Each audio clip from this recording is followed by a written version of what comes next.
आजकल मैं देख रही हूँ कि लोगों के मन में शादी को लेके बहुत डर आ चुका है। लोग शादी को लेके बहुत डर रहे हैं और ख़ास करके लड़कों के ऊपर तो शादी को लेके बहुत ज़्यादा डर है। जैसे मैं कमेंट में भी देखती हूँ तो नॉर्मली लड़कों के बहुत कमेंट्स होते हैं कि हमें तो शादी करनी ही नहीं है, शादी के नाम से हमारा विश्वास उठ चुका है, या शादी नाम के वर्ड से हम लोग का विश्वास उठ चुका है, हम लोग को तो शादी ही नहीं करनी है लाइफ में, इन फ्यूचर हम लोग शादी करना ही नहीं चाहते। इस तरीके के मैं बहुत से कमेंट देखती हूँ। सो आप लोग को डरना नहीं है बिल्कुल भी। आपको लीगली अवेयर होना है कि जब भी किसी भी पार्टनर की शादी होती है, जब भी किसी लड़का या लड़की की शादी होती है, तो शादी के दौरान लड़के वालों को लड़की वालों से एक एग्रीमेंट बनाना है और उस एग्रीमेंट में ये मेंशन करना है कि आप उनसे एक भी रुपए का किसी भी तरीके का कोई भी दहेज नहीं ले रहे हैं। ना आप उनसे कार ले रहे हैं, ना आप उनसे कुछ ले रहे हैं, आप उनसे कुछ भी एक पैसे का भी कोई भी कुछ चीज़ नहीं ले रहे हैं।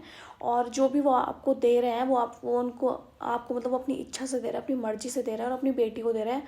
आप उनसे कोई एक भी पैसे का कोई भी दहेज नहीं ले रहे हैं। आपको एग्रीमेंट में ये सारी चीज़ें मेंशन करानी है और इजीली आप शादी कर सकते हैं।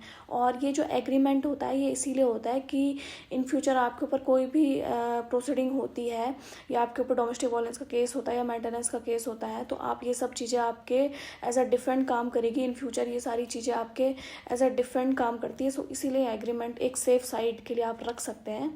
और जो मैंने आपको बताया कि एग्रीमेंट में आपको सारी चीज़ें मेंशन करनी है कि आप लोग किसी भी तरीके का कोई भी एक पैसे का दहेज नहीं मांग रहे हैं और आप नॉर्मली इजीली शादी कर सकते हैं।